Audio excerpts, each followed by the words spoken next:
Action. Good evening. My name is Danielle Wallace. I'm happy to be with the Greater Houston Pest Control Association again. Since, oh gosh, it's been a couple months since I've seen you all. So great turnout tonight. Thank you so much for coming and supporting your local association. I know it means a tremendous amount to the people that put so much time and energy into keeping this group organized and connected for you guys to come to these evening events. It means a lot to us when we get to be together here in our local communities with you guys. So tonight we're going to talk about German cockroaches, biology, behavior, control. This is going to be a pest CEU. It's very IPM probably focused. If you are in residential, commercial, multifamily, food handling, processing, any of those verticals are your primary source of income, then you're in the right place, because we're going to talk about killing some bugs tonight. So I'll tell you a little bit about myself, my background in the industry, a little bit about MGK. If you haven't spent a lot of time with our solutions or the people or part of our brand, we'll talk about the history of pesticide manufacturing at MGK. And then we'll get into cockroaches in the urban environment. Does that sound good? Yeah. Great. So 7:27, we'll try to get wrapped up just before 8:30 so y'all can get home safely. But about myself, before I get into MGK, I've been in the industry, this is nearly a little over 10 years, almost 10 and a half years in the industry, just over 5 years with MGK. I joined the industry really with this association 10 years ago. Really early in my career, I was in distribution, and this was the first group, the community that I was a part of. You guys have helped me welcome babies into the industry, and just really, when I think about it being 10 years, it seems like an absolute blink of an eye. And it also seems very strange to have known so many in this room for the entirety of that time. So our oldest, Caden, is 7 years old now, Carter's 5, Amelia's 3, and I've known some of you longer than that. So it's really fun to be here and kind of live in that moment in the history with this group. But MGK has been in the insecticide business for far, far longer. So if you're not super familiar with our history, you would know MGK today from brands like Onslaught Fast Cap, Nyguard, Sector, the Vendetta Roach category of solutions. But the MGK brand overall probably is a little less familiar. And especially considering how long we've been in the insecticide manufacturing business. This has a timer on it, so I'm going to see if I can turn that off.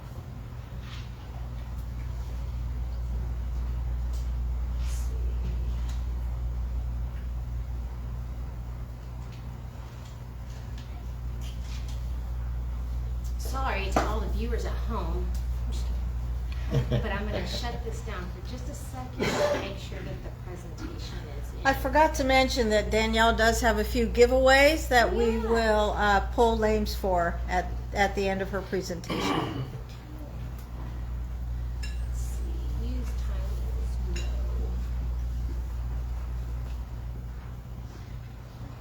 low. There we go. Okay. See if that stops it from switching on us. Okay.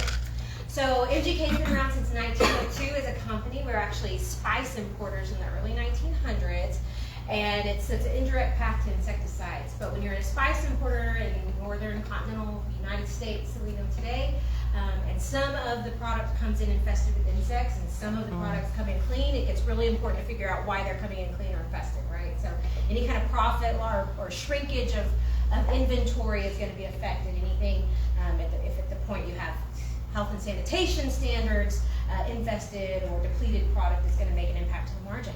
And so, long story short, the company MGK at the time learned that the clean spices were coming packed in dried chrysanthemum. So a little bit of a history lesson in insecticide manufacturing. Dried chrysanthemum flower is the source of natural extracted botanical pyrethrum.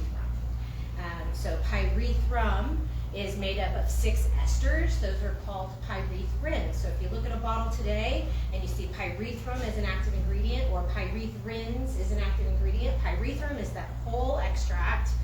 Of course, it's purified, it goes through a distillation and quality process, but pyrethrins might be a portion of that entire extract or an isolated molecule. molecule from that extract that would make up pyrethroids. Now, if you look at pyrethroids, the synthetic class of chemistry that we use, those are synthetic, man-made, in a lab models after the natural or botanical source pyrethrum or pyrethrin. So you got pyrethrum, whole extract, pyrethrins, individual esters. Pyrethroids are the synthetic copies, if you will, that we man-make in a lab. Not just because crops are really inconsistent at certain times globally, but because synthetic things can be manufactured quickly, on demand, in larger quantities at a lower input cost compared to growing a flower in a field on the other side of the world and paying someone to pick it, squish it, all those things. So that's just a little bit of how we went from a spice importing company in the early 1900s to by the early mid-1900s, an insecticide company. We've grown as an organization leaps and bounds over the decades. We were selling and continue to have a leg of the organization that sells technical grade or bulk or even finished solutions to other manufacturers. So you'll see things like active ingredients like MGK 264 in aerosols made by other manufacturers, or some of the molecules that we hold patents on or rights to in the United States that we sell in bulk or tech grade material to other manufacturers still. So it was only in the about early 2000s, just almost 20 years ago, that MGK launched MGK branded professional products like Nygaard or FastCap or Sector with an MGK logo on the bottle instead of selling all or part of it to another manufacturer that brought it to market in a commercial package. So as a branded team that I'm a part of, we're still pretty young, but our roots go really way, way back, and those roots remain and continue to grow deeper. So now we have, in 2022, a whole branded professional field service team, people like me across the country that cover 1 to 7 states, supporting independent operators and operators and technicians and business owners in the field. We also have specialized technical support, and people in this part of the country will be happy to know that a large majority of our technical support team is Texas grown, even A&M grown, if you will. So our technical director, Chris Swain, has been with MGK for years. He's a former pest control operator, a graduate of Texas A&M's entomology department. So it's not just about textbook and case studies and things for him. He's run a business, and I think you see a lot of his influence in the research and the development that goes into solution manufacturing at MGK and the why for what's in the bottle. It's more than killing bugs, the efficiencies and efficacies and just not just revenue growth but margin hold. And a lot of the people that he brings to the table are like-minded but very diverse. So a really cool technical services team that's not afraid to get alongside. So we have JB Howell in Tech in Houston. Here local, he covers the central United States. We've got ant and other specialists out in California. Dr. Ryan Neff, Tommy Powell's on the East Coast. So lots and lots of support and resources for MGK. And the development of the solutions that you all use today that we would call game changers in verticals like bed bug control, crossfire, right? Like there's not another solution that's impacted that market in terms of reliability and control and margin gain for operators like crossfire. And that kind of research comes from those kinds of industry-focused people. I'd say our catalog now, it says 22 branded products. I think we're in the neighborhood of 28 branded now. Honestly, I have to count them to tell you the truth. And we serve as not just professional pest control, but also specialty agriculture, and mosquito was one of the big cornerstones when we entered into the professional market through listing solutions, really being a major proponent, educator, and supporter of the backpack mosquito revenue development across the country. And if you can believe it, there are still parts of the country that are not very into backpack mosquito services. It's not for like mosquitoes. So it's if you've got backpacks on your truck, you're still considered an early adopter for mosquito control across the country, which is a really cool thing. Into German cockroaches, and while we're here talking about those today, lots of studies have been done over the years, and the two pests that account for almost all or half of general pest revenue, ants and cockroaches, are both the leaders in revenue creation and callback generation. They're two pests that have a really wide variety of species, a wide variety of behaviors. behaviors and sources. But we spend a lot of time talking to customers, especially here in Houston, about cockroaches. And there's a large significance to the environments that we are in every day. We're in a first world country, right? So we reap a lot of the benefits of the things that we take for granted. So to our customers, clean food production facilities, clean environments that we eat and live and socialize in.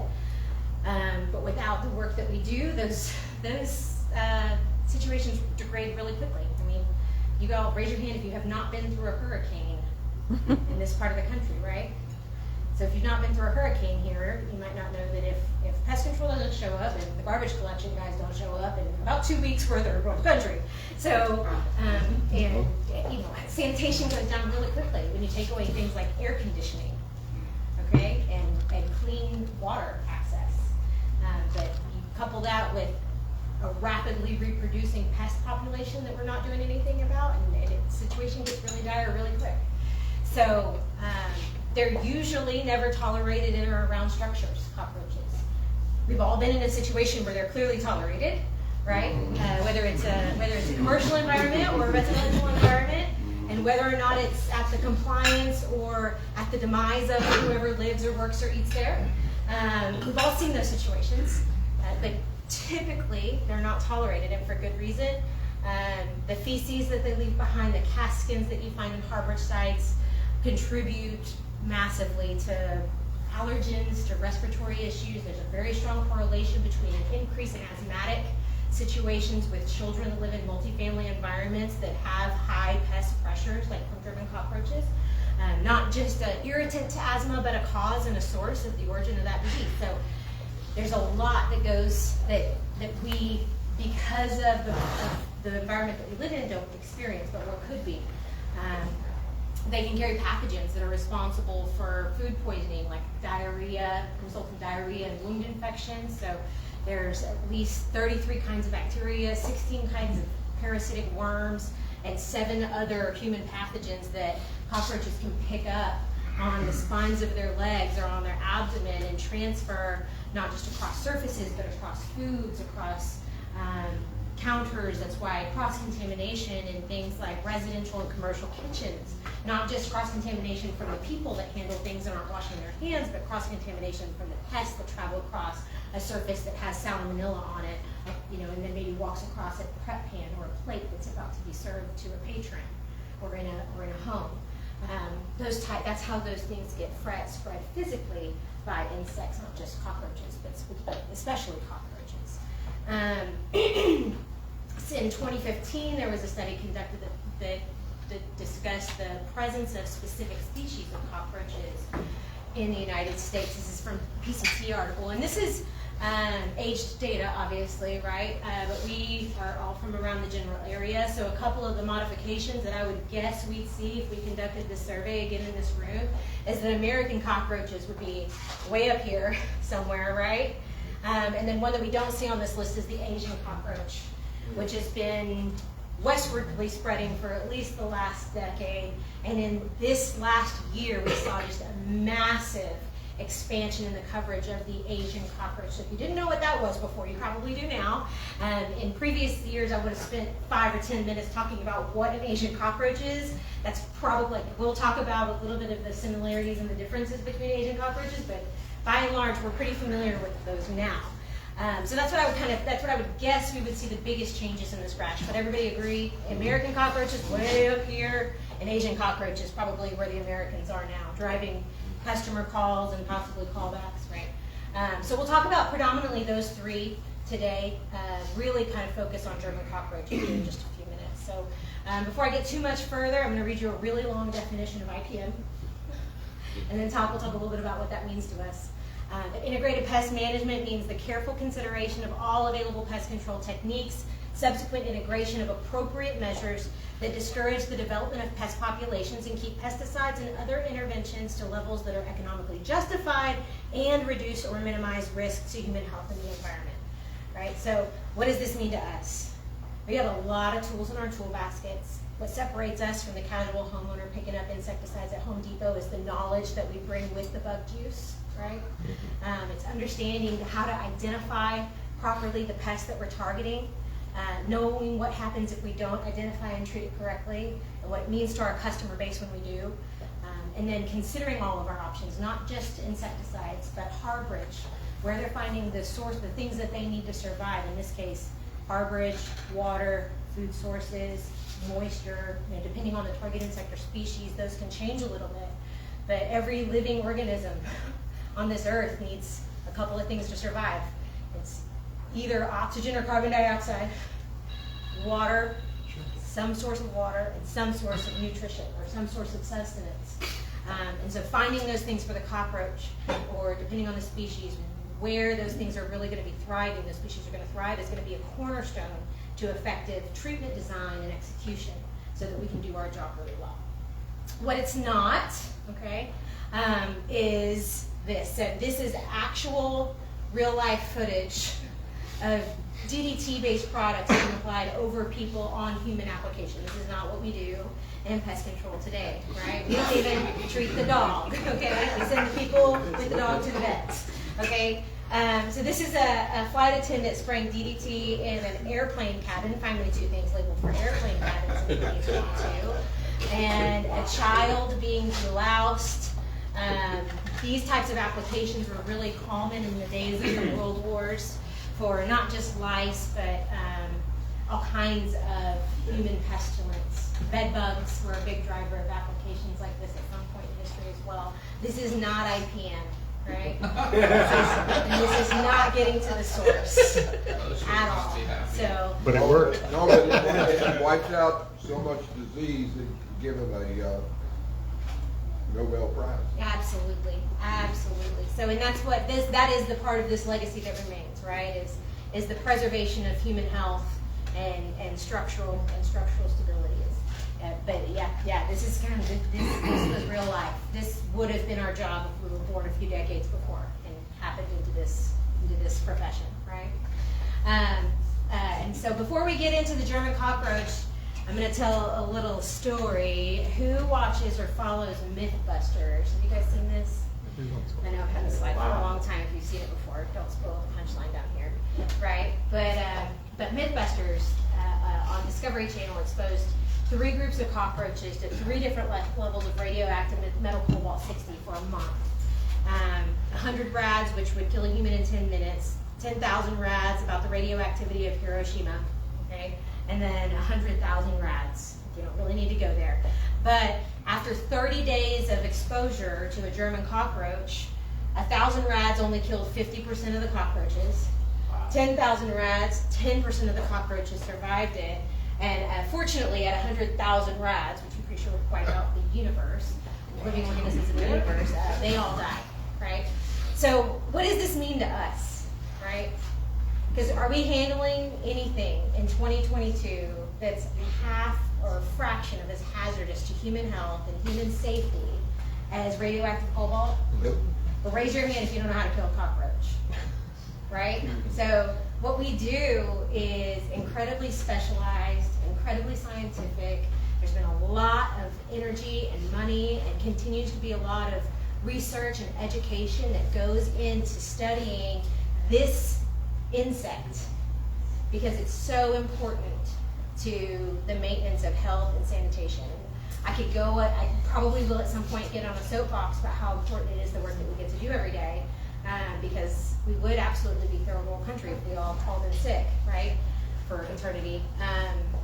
But if you've been in a multifamily environment where cockroaches are really bad and the tenants clearly don't have the resources to call in an independent pest control operator, there's kids in these environments too. They don't have the resources or the autonomy to change the environment that they're in. And when we walk into those places, and it's not meant to be a sob story, but it's important work that we get to do. And when we walk into those places, from the time we leave, if we've done a good job, the situation is going to continue to get better. And that is incredibly noble work. If you've ever done bed bug jobs and treated a crib, you know the feeling that I have when I talk about German cockroach. You know what I mean? You've seen the impact that we can have. In July, when we're doing exterior applications and it's 112 degrees outside, it's easy to forget how important it is, the work that we get to do. But there's nothing like walking into some of these environments to be humbled and grateful for what we get to do every day. The first, and with that, I'll get into cockroach control, but the first steps with cockroaches, as with any pest, is inspection and proper identification. And I'll use the Asian cockroach as an example here because we're familiar with them enough to know now what is the easiest way, or the first thing you think about if you're identifying an Asian cockroach from a German cockroach. If you walk into a home or you get a phone call from a customer and they're like, I have cockroaches, and you walk in and you're like, where did you see the cockroaches? And they're like, by the front door, right? Location, location, location.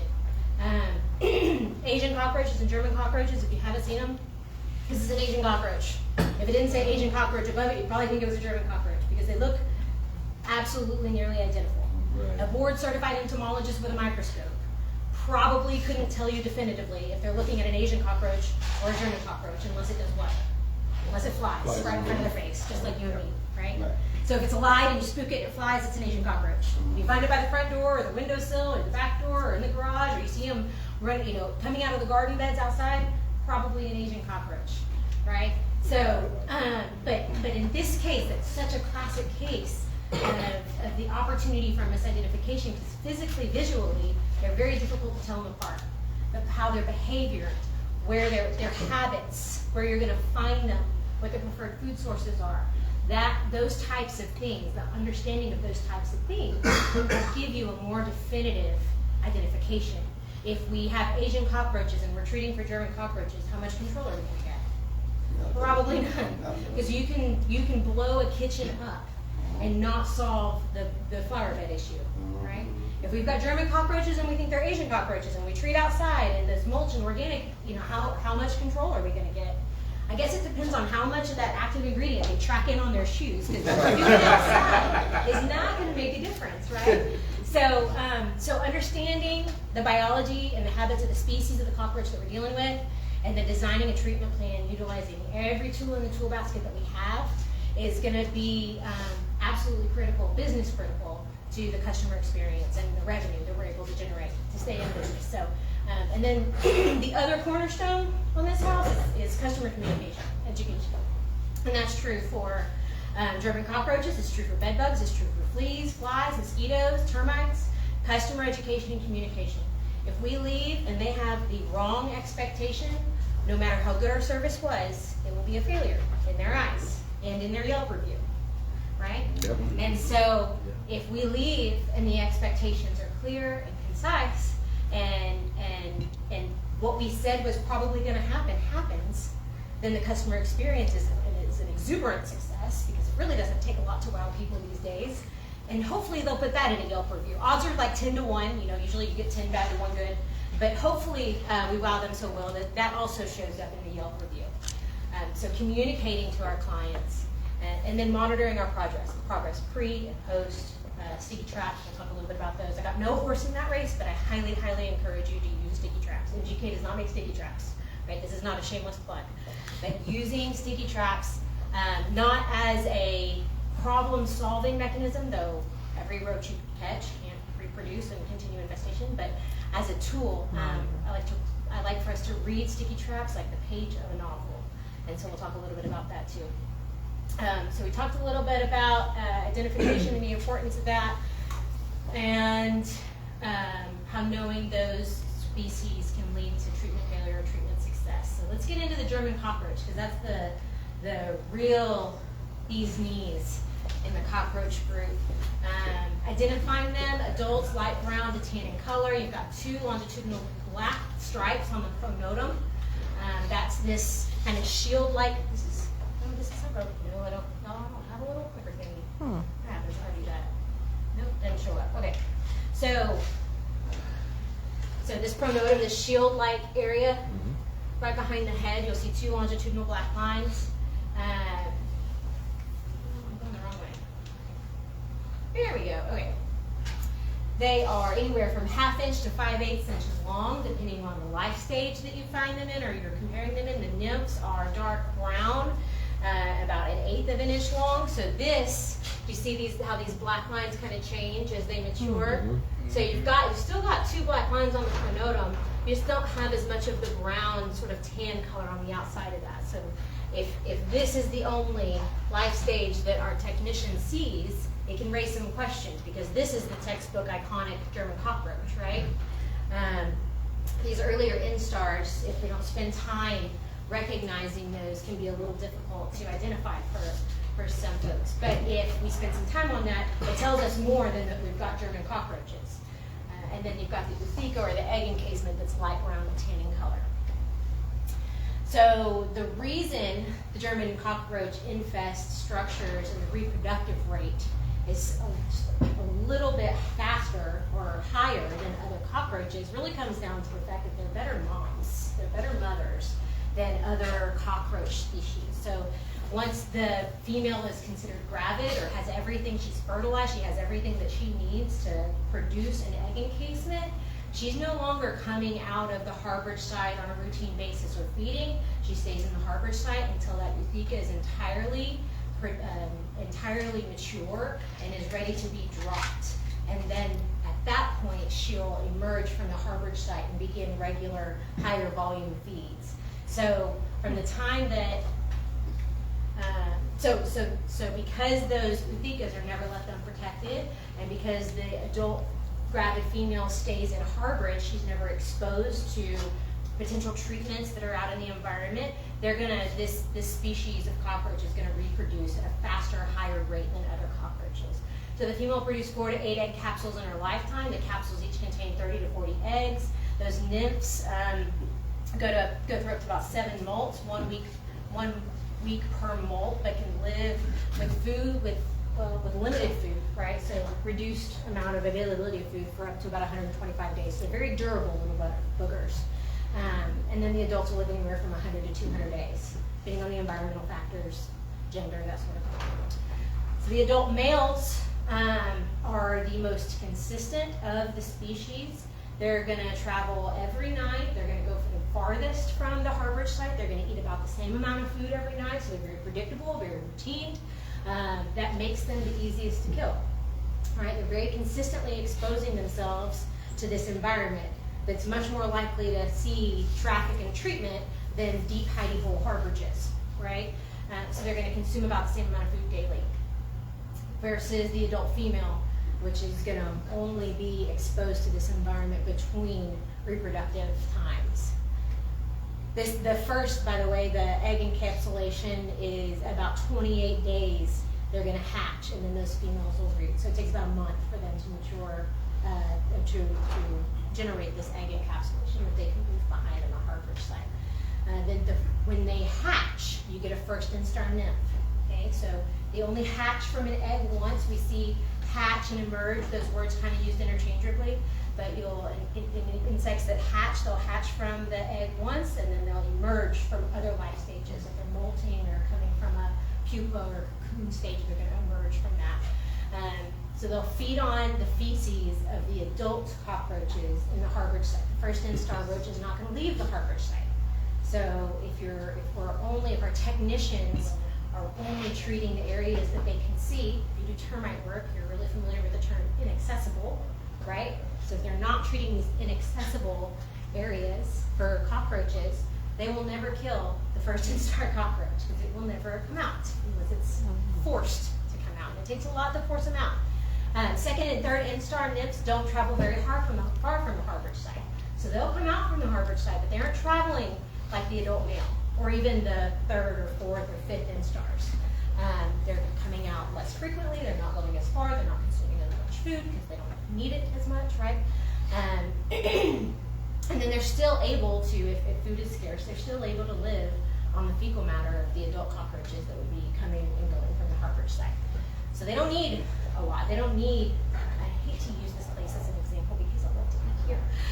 But because we're in an environment, a commercial environment, it's easy to use these types of spaces as an example. If there's a wall that has a void that has an infestation in it, and we don't know, we haven't discovered that harborage site, then whatever is in there is going to live happily ever after in those walls until it's able to mature and then come and be exposed to a treatment that may or may not be in the right places. So these kinds of habits, understanding those habits, understanding the life stages of the cockroach, and what we've got to do to really get control of the total population, which is the goal, is going to make a big difference in how successful. So German cockroaches love climate-controlled, heated structures, right? They've evolved and adapted to be really happy in the spaces that we're happy in, right? Why? Because we're comfortable creatures. It's ambient. There's always food. There's always water. You know, we drop crumbs, or we have kids that leave Cheerios on the ground. Like, ask me how I know. There's never a time in my house that there's not some kind of conducive condition for any bug that wanders or finds its way in. Okay, even in this business. So they'll feed on almost anything. They'll feed on fecal matter of the adult cockroaches. If they're absolutely starving, they will feed on the body parts of dead cockroaches and calf skins if they have to. There's a reason that they can survive an atomic bomb, right? So adults, they have these well-developed wings, but adult German cockroaches do not fly, which really helps us if we're not sure if we've got Asians or Germans that we're dealing with. They're circe, where the little hair-like things on their body pick up on vibrations and pressure and temperature changes in the room. So the adage, not the adage, but the habit that is very iconic for cockroaches is somebody enters a room or flips on a light, and if there's cockroaches, they scatter and hide, right? Which leads us to the adage that if you see one cockroach, you have 1,000, because that one just can't fit, right? And so it's not because they look up when we open the door or turn the light on and think, "Ooh," and run away. It's because when we open the door, it changes the air pressure. When your arm moves to turn on the light, it changes the air pressure or movement in the room. When you take a step into the room, they can pick up on these vibrations, and that signal bypasses any semblance of a brain that they have and goes straight to their feet, and they run. So that behavior, again, is one of the things that lends to their ability to get to large populations before a client might notice that they have a problem, whether it's in a commercial or a residential environment. They're also nocturnal. They spend about 75% of their time in harborage. They're only going to be active in the dark or at night. And because they're nocturnal, they use these tactile senses from their antenna to determine the position and the shape of textures and surrounding objects in a room. So this is a study that was done on cockroach foraging, and this was in an absolutely extreme, I'm talking like concrete drained swimming pool style testing environment with a harborage and a box that's dropped in the middle, and there is no food and there is no water. Absolutely extreme environment. And even at that point, you had a massive difference between the number of, or the distance that a small or early instar cockroach would travel between the earlier installs and the adults. Okay, so this is just to demonstrate that even under the most extreme conditions, your smallest cockroaches are not going to go very far. So in average conditions, you will not see first and hardly ever second instar cockroaches unless you force them out of the harborage site. And why is that important for us right now? The takeaway is, if we don't kill or control the first or second instar, they grow up and they have babies. But if we kill and or control the first and second instar, whether they die first and second instar or they get exposed to a growth regulator that makes them incapable of reproduction, they can never grow up, procreate, and continue contributing to the population that we're fighting to overcome. So a pep talk on IGRs is coming soon, don't you worry. But if you're not using IGRs, and I do have a horse in this race, if you're not using IGRs though, I won't say that you need to be using a specific IGR at this time. Use an IGR labeled for cockroaches in the site that you are treating. Okay. This is cockroach navigation, and this looks, it kind of reminds me, if you guys have ever seen like a really cool rodent presentation about like how when a rodent's introduced to an environment, the kind of more sporadic behavior versus once they're established and they use their tactile senses to know the most direct routes to food and water sources. Similar. Okay, so when a German cockroach is introduced to a new environment, it's very erratic at first. Okay, they're mostly nocturnal. They're not using sight or vision as well. They're using their tactile senses to navigate. Once they find a space that we could consider a safe harborage, probably going to set up shop, and that's where a lot of reproduction is going to happen. It's going to be as in a good proximity as they can find at the time to the necessary resources like food and water. And once they get established or familiar with their environment, it becomes much more direct. They take the traveling edges and covered non-exposed areas and go 27,000 steps north and take a hard left 1,322 steps to the garbage can. You know, and it's not conscious, right? It's just how they learn how to navigate the environment. One of the takeaways that I love from this is that, and raise your hand if you don't have any green technicians. Raise your hand if you don't have anybody working for you that's only been in the industry for 6 months or a year. So if you have, like, so, and I would say if you have green technicians in your organization, everybody would raise their hand, right? Okay, we are in an industry where like the labor challenges have not escaped us, okay? One of the behaviors that we see in applicators that aren't intimately educated in the cockroach protocols and control is something we call baiting from the hip, right? And that's kind of an indiscriminate baiting tactic where you go in and just bait exactly like it sounds, from the hip. Hopefully in small dots, but probably in caulk, right? Yeah. And so a really fresh population that's not well established, a blind squirrel finds a nut now and then, right? But in this more established population, non-targeted baiting is not going to have the desired effect that we would like it to have, especially not to meet the potential for the baits that we have on the market. We've got some incredible baits on the market. We're underutilizing them if we are baiting randomly without doing an inspection and getting as close to harbor sites and things like that as you can. And here's why. Because your adults, your male, the easiest part of the population to kill makes up about 5% of the average infestation. The females only make up about 2%. You don't get a daily shot at them either, right? So then you've got your third and fourth instars, which make up about 47% of the population. They're going to come out pretty regularly, eat roughly the same amount of food every day.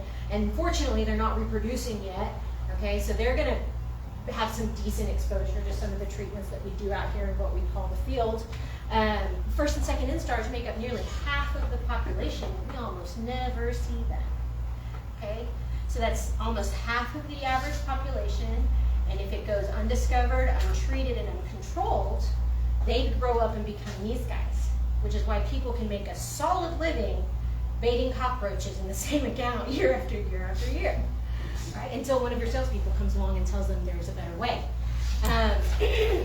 But that's a really powerful slide. It's just a pie chart, right? So it's a great, great reminder for us here and the technicians and the companies that aren't here that almost half of the population of the existing infestation is not accessible unless you go and find it and treat it.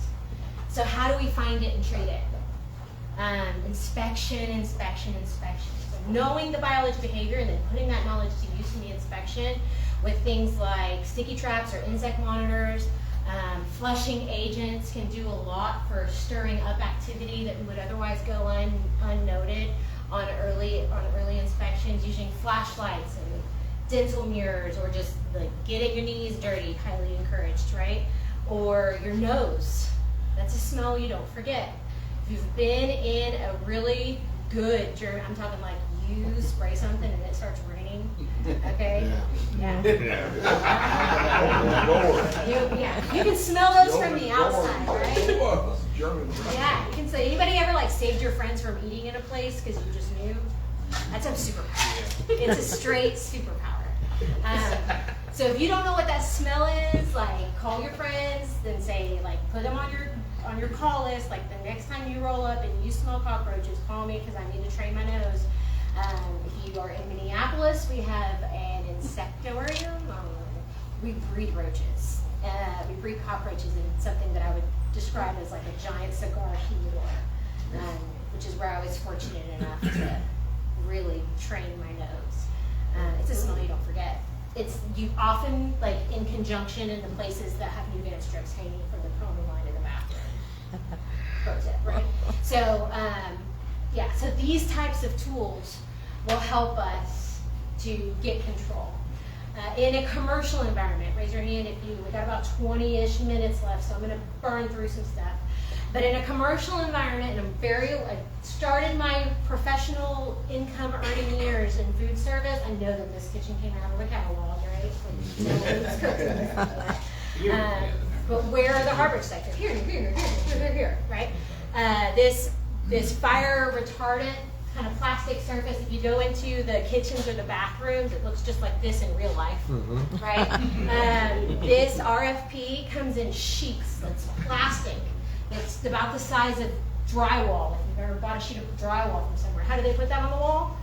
Caulk glue, like just stick it up. If it's a fancy place, they put some rubber stuff over the seams to help keep some moisture out. That glue doesn't last very long either, so it starts lifting away from the wall because these things are hot and these things are cold, and when you put those things together, you get condensation, right? And the water and the moisture starts to break down the glues and those types of things in this environment. This conduit is designed to protect probably electrical or water lines from this environment. And if it's got electrical cords in it, otherwise it's hollow, which means it's not just a conduit for electricity, it's a conduit for anything that can get inside of it. Small flies, German cockroaches, anything. And it goes into the drop ceiling, which they share with 17 neighbors, right? And so maybe it's their way in, maybe it's their way out. The world may never know. You got stainless steel backing here. Again, great space to create humidity and moisture, but also protect pests from intense heat and flame. So they can live happily back there in a really nice place. They've got key contractors, meaning keys. They carry a key to the back door and they come in at night when business is not in operation. They power wash the floors and they clean the vent hoods once or twice a month. That's our, if you're going to do food service, you want people that pay someone else to clean their floors and pay someone else to clean their vent hoods. Because raise your hand if you worked in food service. All right? And raise your hand if you tripped over yourself at the end of a shift when you're making $2.15 an hour to clean drains or vent hoods or wash floors. Absolutely not. Yeah. But what did we see in the pandemic, right? We saw people in like an extreme labor shortage, food costs rising, patronage down in some cases. So they start to try to trim their fat so they can stay profitable and keep the doors open. What services get cut? Sometimes pest control, unfortunately, but before they cut pest control, they cut their vent hood cleaner and their floor washer and their linens washer and all of these different things that were contributing to this healthy, clean-looking environment. And now we're counting on the overworked, underpaid line cook to do this at the end of their double, right? And it's not going to happen as routinely as we would like to maintain the standards. Casters, and this is a commercial kitchen, right? But we've got carts and food prep tables and things like this in a lot of environments. If you've ever done a nursing home, if you've ever done a hospital, any kind of care facility, they've got a kitchen on site somewhere, and they've got carts that they wheel from room to room to room to room to room. These pipes are also hollow. Sometimes these welding seals are not completely tight. The whole top of that is a hollow. Think about like your front door. Is your door solid or is it hollow? Right? So this whole thing, if it's not tightly sealed, is a potential inaccessible harborage site. All right? Same thing for this prep table. Sometimes the prep tables are fastened to the wall and they can't be moved. Sometimes they can. That's a pro or a con, depending on your customer type, right? It's a really good excuse for them to not clean if they can't move the prep table. Every single thing in a commercial or residential environment that cools, not just the refrigerator, not just the freezer, but every prep top that has the drop-in little baskets of the tomatoes and the lettuce, every single one of them has at least one condensation line. The people that design these environments don't want the condensation line to be visible for a lot of different reasons, but partially because it's unsightly. Makes it really easy for us to miss it, especially if the table's tied to the wall, right? So all of those condensation lines, not just German cockroaches, but small flies. There's enough moisture on the top of that rubber tube that goes into the wall for dust to collect and then breed small flies. So there's enough moisture and food and debris in that same space for a cockroach to have just primo meals, okay? And there's a lot that goes on. It's super dynamic in these commercial environments. And this is commercial food, but and a lot of people raise your hands, so I know if you work in food service, you know the number of deliveries that come into a space like this. Okay, so we've got 2 protein deliveries a week, 2 produce deliveries a week, paper goods once or twice a week. So we're mixing the people that make boxes that sit in a warehouse in with the people that move food around from restaurant to restaurant. All of them have a dolly. All of those dollies roll through other kitchens and other businesses before they come into this one. And that back door opens no less than 15 times a week to contractors that we don't have any influence or control over. So incredibly dynamic space in the kitchens of any commercial environment, hotels, hospitals, nursing centers, anything like that. And then a lot of these things also occur in the residential environments. There's a big difference in the food quality and the pest pressure in groceries that come from one grocery store chain or another, or a commercial grocery store versus a farmer's market, right? There's a lot of difference in the dynamics in the food quality and the sanitation practices in those things. So this is a more realistic visual for a commercial environment, and I wouldn't even call this a dirty kitchen. Yeah, I know, right? Yeah, I heard it's clean. It is. So if you recognize that brow line, I don't know if you guys do. I won't name him on camera, but I'll tell you after. He's here from Houston. So you guys probably recognize those 4x4 tiles if you spend any time in food service, whether you're in pest control or in the service side of it. But if we're clean, if our clothes are clean after one of these inspections or treatments, it's a really good chance that we miss something. If you've got commercial technicians, invest in an extra set of uniforms. They should have a clean shirt, even a clean pair of pants in their truck at all times. So I would recommend almost twice the number of uniforms for your commercial techs over your residentials, because they need to be able to get dirty and then go and service your next customer without looking dirty, right? So this is more in line with a residential environment that we would see. And this is probably a multifamily, but it's iconic for any residential kitchen. We've got cabinets, a sink, and I'm just going to talk about a couple of the conducive conditions in this environment. My dad was a carpenter, so I saw the commercial side of what you call casework. Casework is the cabinet without the drawers at the top, just the box, okay? Might be this wide, might be this wide, might be as long as the room, that thing's the case. In commercial work or in residential work, you've got a couple of different styles. Some of the casework has a back on it, some of it doesn't. So if you open up the cabinet, whether it's on the ground or on the wall, and you see the texture of the wall that matches outside of the case, there's no back. If the back of the cabinet matches the sides of the cabinet, there's a back. And if you've hung cabinets in your home or you've seen someone hang cabinets, it's very probable that they came in with a 1x2 or a 1x4, and they found some studs and they leveled that thing and they fixed it to the studs, and then they come in and they hang the casework on top of it. So what's behind the back of the case? Avoid The whole, like, however big that piece of wood is, you know, so 1/2 inch or 1 inch or 2 inches times the number of inches that is the perimeter of that case. Giant void. It does not get filled with foam. It doesn't get treated back there. So you're looking for these kinds of cracks and crevices, whether it's along the side of the case against the wall or on the back. Some kind of treatment needs to go in there, whether it's an inspection or remedial treatment services. I love flushing agents with residual and IGR. I'll tell you my favorite later. But I love those Swiss Army knife style flushing residual adulticides that are going to not just tell you if you have a problem back there, but make sure that you don't have a problem back there next week. Okay, so using those types of tools in that space is highly recommended. This cabinet, under the sink, there's always a bottom. There's that little 3 to 4 inch piece that goes across the front that you kick your toes, called kick plate. Creatively, they have it in the kitchens and the bathrooms.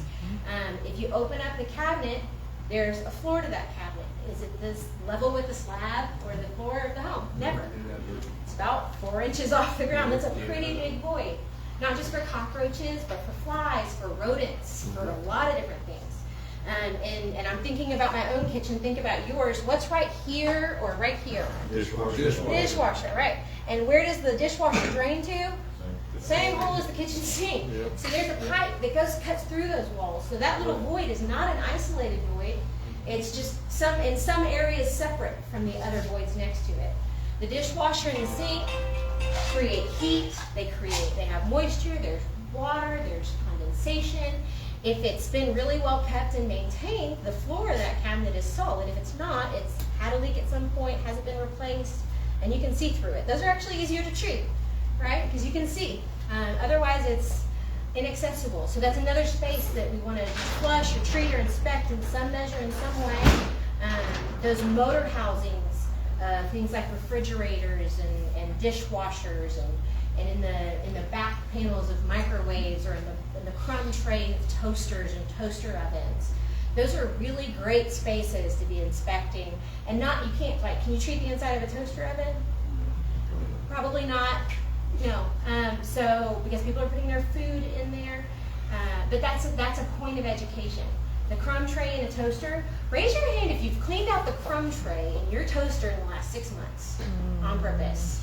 Yeah, I did not raise my hand, you guys. I can only do it on accident when I realized I have to. Okay. You didn't ask about the 12 months before the last 6 months. Oh, so you're not lucky. You're not lucky today. Yeah, you're welcome. Not planted. That was not planted. Or we just go. Yeah. So I mean, and we're the majority, right? And we know what's going on. So the poppy seeds all over my countertop sometimes freak me out, right? Because those definitely look like a mayo cream cockroach fecal matter, but fortunately nobody notices that but us. So these are the types of conducive conditions that we have in every residential kitchen environment. This last picture of environments, just to be thoughtful of, is a bathroom. What's the wall made out of? That's like wax, like All of Wallace in the box. Cinder block. Cinder block. Yeah, there's more air than concrete in a cinder block, right? Yeah. And the whole wall, and if this is a multifamily environment, the whole wall is cinder block.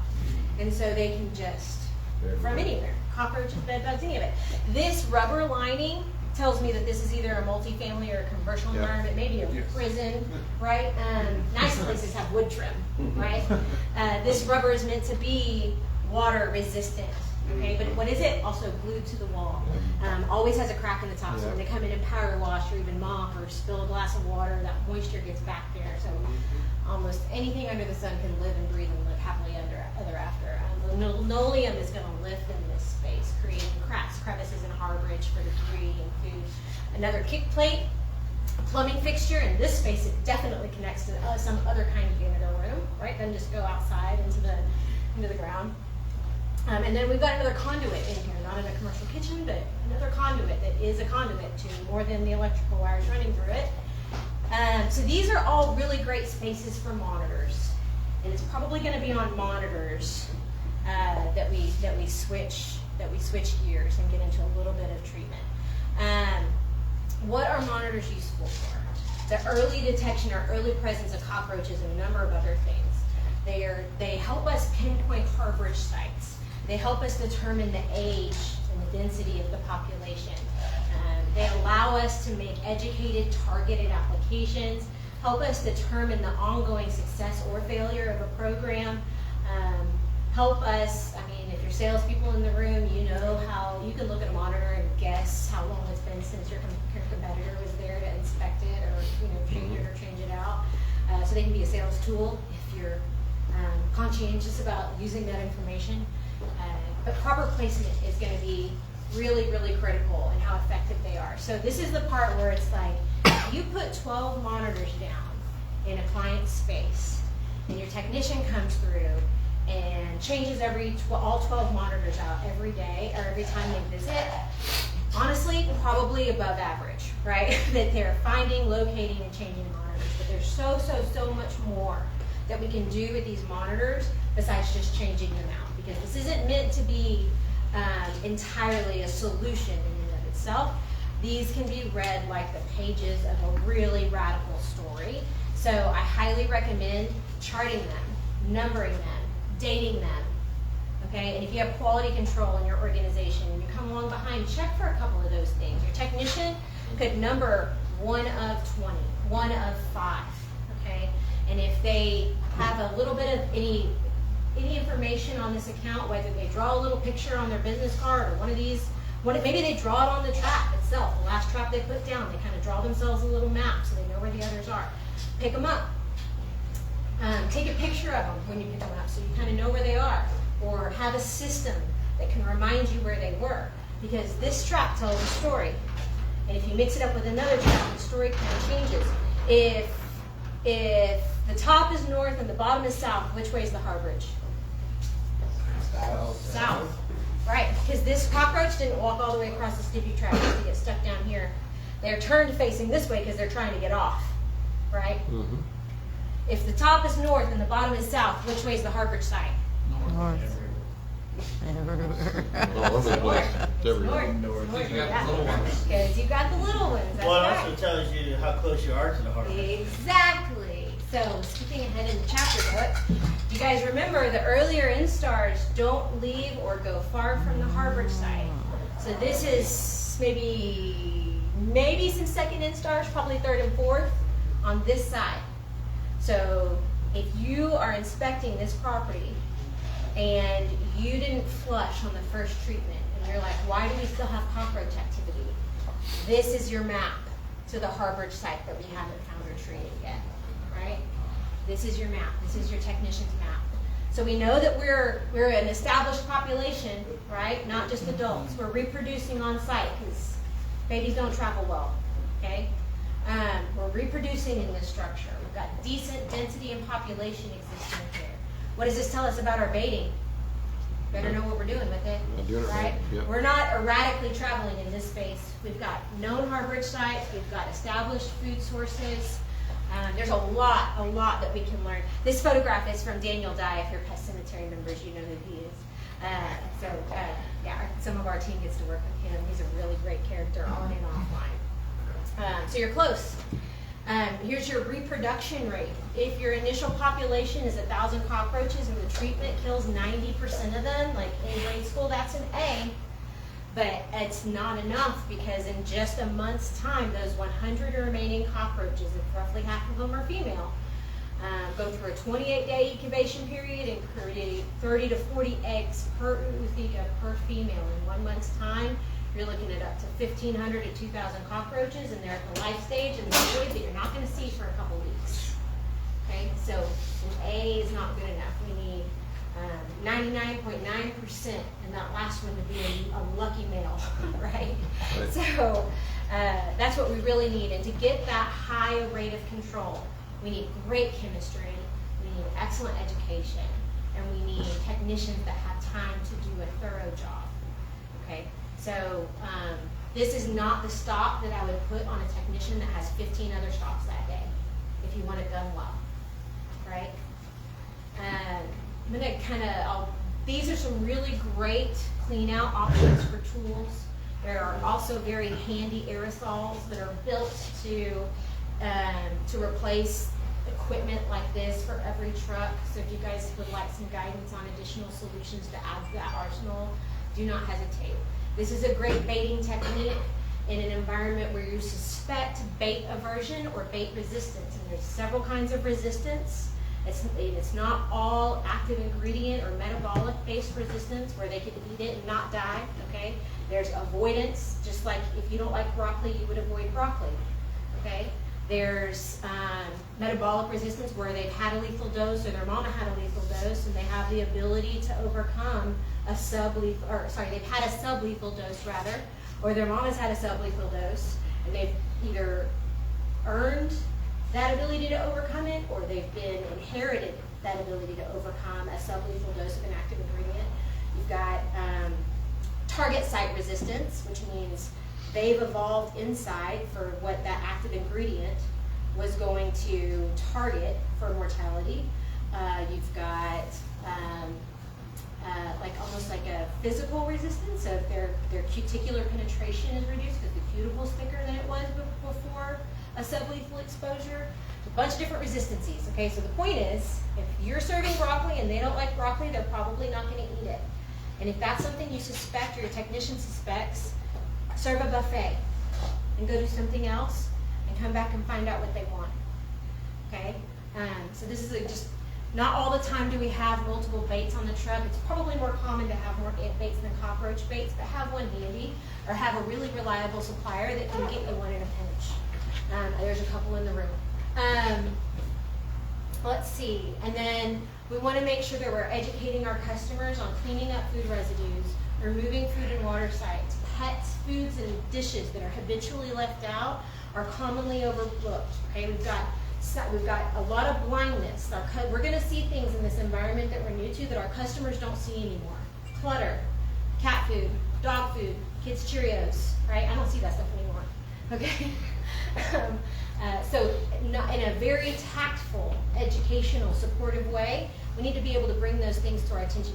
If we're not able to communicate and bring those things to our customers' attention, we're not really giving them great service, even when it's hard. Okay. So carrying things like towels and putty knives to remove old baits or clean up any kind of mess that we make while we're there. We want to keep this clean and tidy, and always read and follow the labels.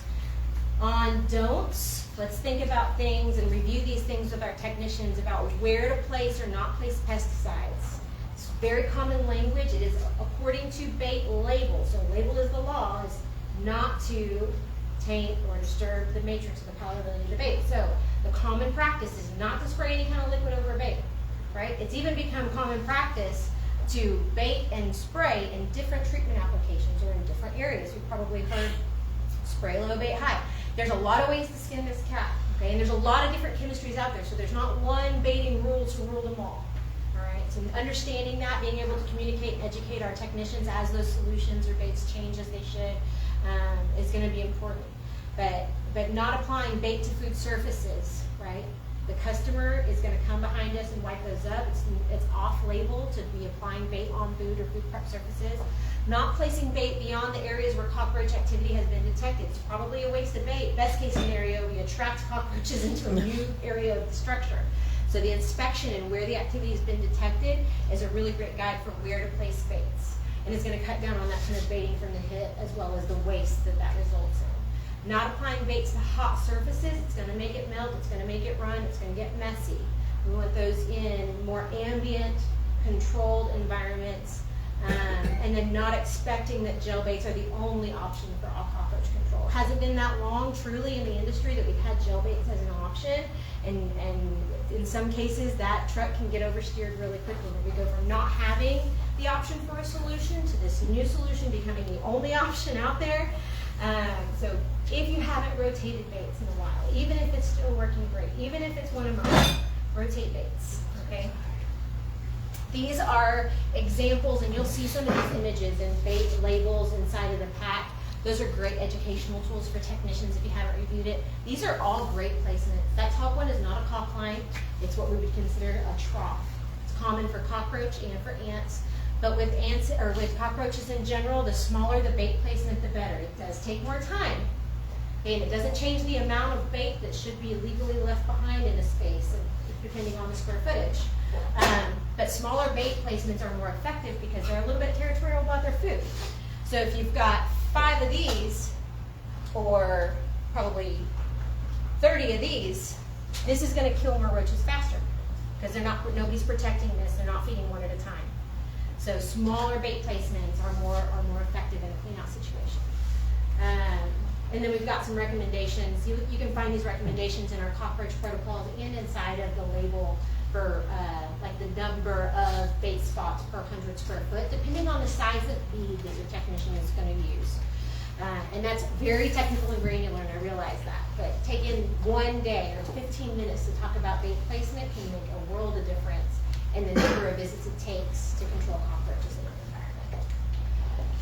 So if you don't have a vacuum and you do any volume of German cockroach or bed bug work, I highly recommend you get with your supplier and pick out a really nice HEPA filtered commercial vacuum, because the more cockroaches you suck up before you make a treatment, the less you have to kill or leave behind. It's also great for your service, your reservice, your inspection on your follow-ups, because if you come back and you killed, I mean, if it's just a slaughterhouse, like everybody in this room wants to see that picture, so take it.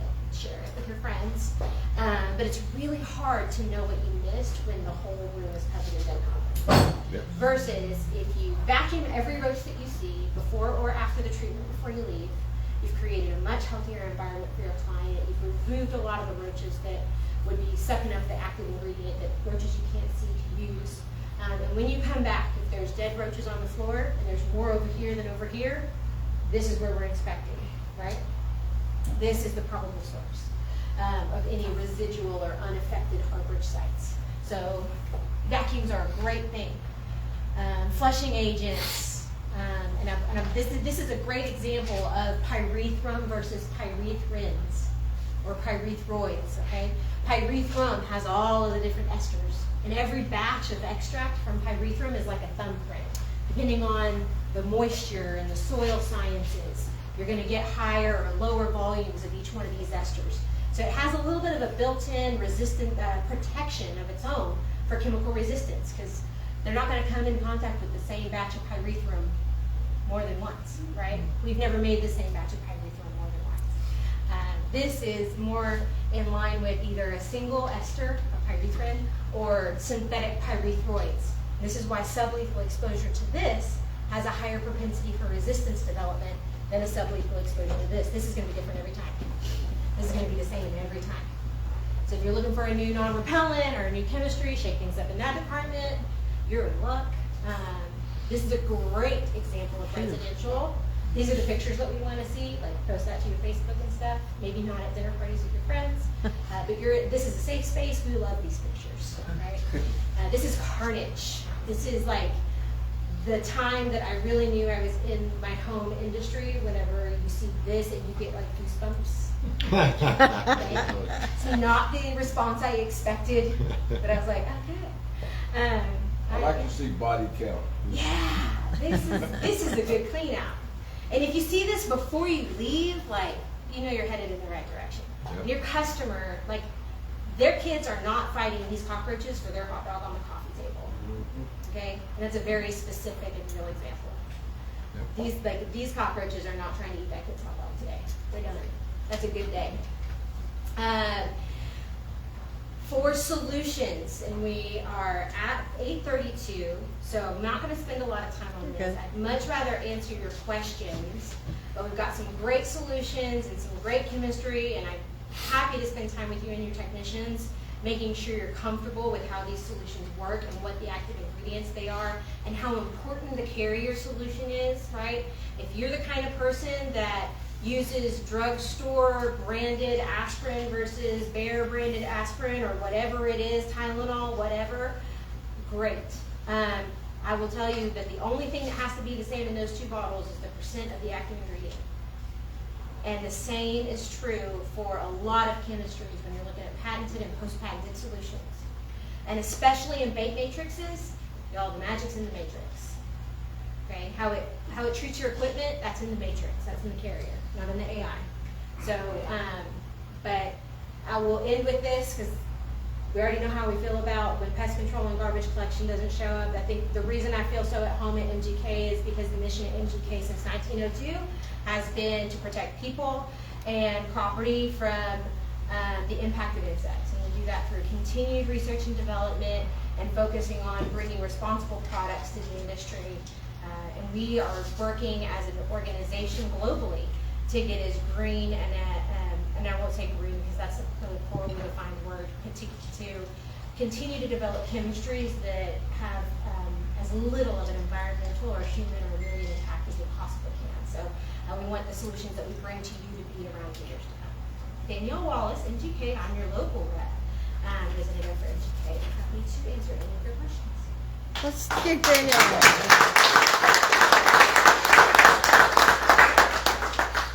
Anybody have any questions? That was a great presentation. Yep, Thank sure you. was. Ma'am. Danielle, Sure if we wanted to get a copy of your slide deck, how do we go about doing that? I, in its entirety, couldn't email it to you if I wanted to. There's about 97 slides. It's also technically produced by our technical team, so it's not something that I would want to share. It's in its entirety. I'm happy to give you piece and bits and things that you can use internally and for your training. Just email me the parts that you really want to talk about. Or we can talk about I really want some of the statistics so that when I'm doing some SEO website work, Yeah, I have good statistics to write from. sure. I can pull screenshots from the video too if you need something Okay, where does the specific. video wind up? It's on Facebook, but I can download it. Okay. And I would highly recommend, all of those statistics are going to be sourced, so I'd highly recommend going from the original source, whether it's research or, you know. Yeah. And because those could be interpreted, you can find anything you want to find in data, right? So let's get with the things that you're really looking for. Let me get the original source, and you can pull what you need from there. Okay, awesome. What's in Samari?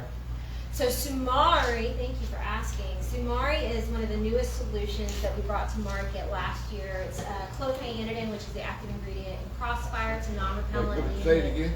Clothianidin. Okay. So it's the workhorse in Crossfire if you've done bed vet work. That's the really long residual. So clothianidin is a wet milled solid particle. That's where it gets its staying power. And then also Nylar, or pyriproxyfen, commonly known as Nygard.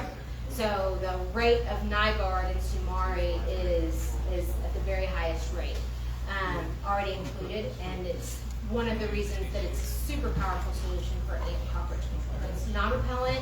There's no signal word on that solution, which speaks to the mammalian toxicity for both people and pets. It's got indoor and outdoor applications on the label.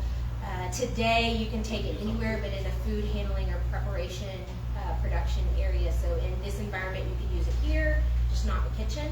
The label expansion with food additive tolerances, so food handling being on that label is already coming. So it's just a matter of time. For now, if you do residential cockroach work or ant work, That's a neonicotinoid, right? it is, yep, it is, yeah. And the liquid works very well hand in hand with the gel bait. Yeah. And gel bait. Yeah, so this is actually the newest white paper.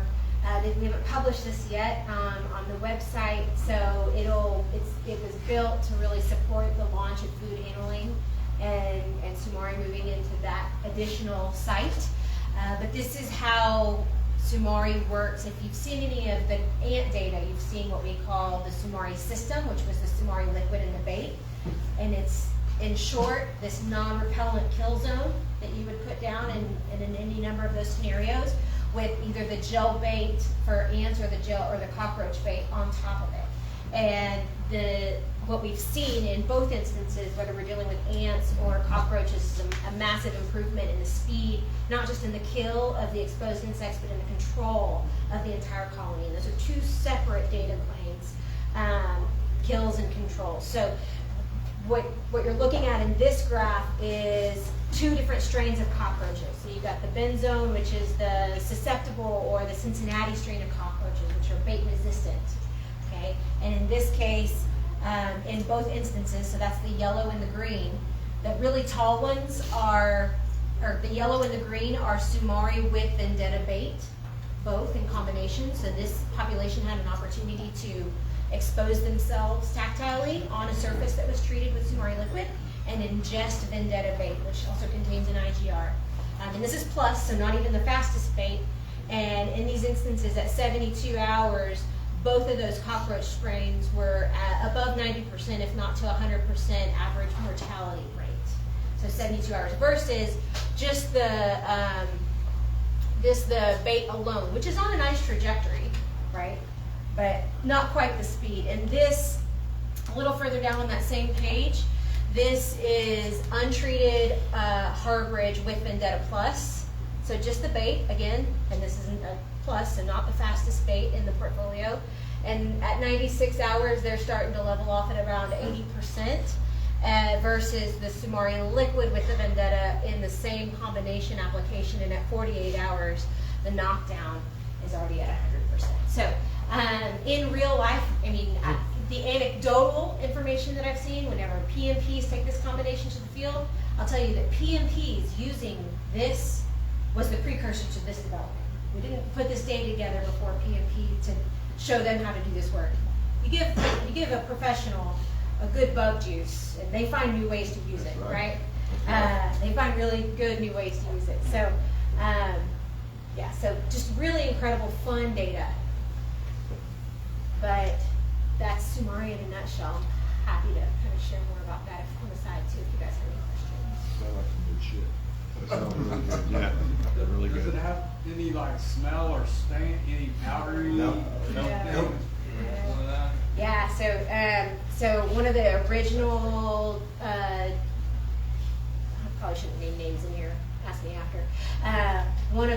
before we had a Sumari label, when it was just for experimental use labels in the United States, there was a PMP that does a lot of commercial work. You know that metal black trim on the windows in commercial, it like dust stains. I got pictures. That was the first thing that they sent back to me in feedback, is when this stuff's dry, there's no staining. At worst case scenario, there was dust on the ledge and it left a little water droplet kind of mark, but there's no residue, there's no odor.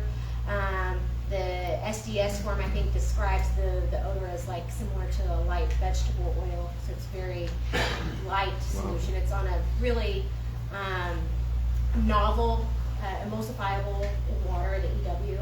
It's a completely novel carrier system for this industry. And one of the things that's unique about it is that there's no petroleum distillates in the carrier system for Sumari, which petroleum distillates are in almost everything. And it's to help keep the active ingredients suspended throughout the solution and potentially, hopefully, suspended in your tank. I will not attempt to tell you how the chemists at MGK got to remove petroleum distillates and replace them with water. And this is probably the cleanest formula I've ever worked with, especially considering. Great. Yeah, it blends like silk. It stays really well, evenly distributed on the shelf.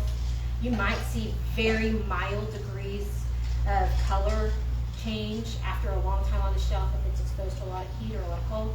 One turn of the bottle and it's completely, uniform again, in my experience. So if you use it and you notice any other behavior, of course, we always want to know that. But as long as it's been on the market and I've been handling it, the feedback has been that it's an incredibly clean blending formula, that there's no odor, no staining, it stays mixed well in the tank, and the customer experience is really clean. Any other questions? What's the data on ants? There's a lot. Good. So we have Good. another website, or not a website, on our website, mgk.com, if you do /ants, Okay. that takes you to the ant landing page. There are 13 protocols, a general indoor-outdoor and 12 species-specific protocols that I encourage everyone to look at, because there's customer communication, there's biology, there's behavior, there's colony structure, identification keys, all kinds of cool stuff in those protocols. But most of them, and as well as the Sumari Technical Bulletin, has really great data. The summary of the ant data is that it's fast enough to create a superior customer experience, but slow enough to get colony control. Perfect. Good. All right. All right. Yeah. Thank you. Very good.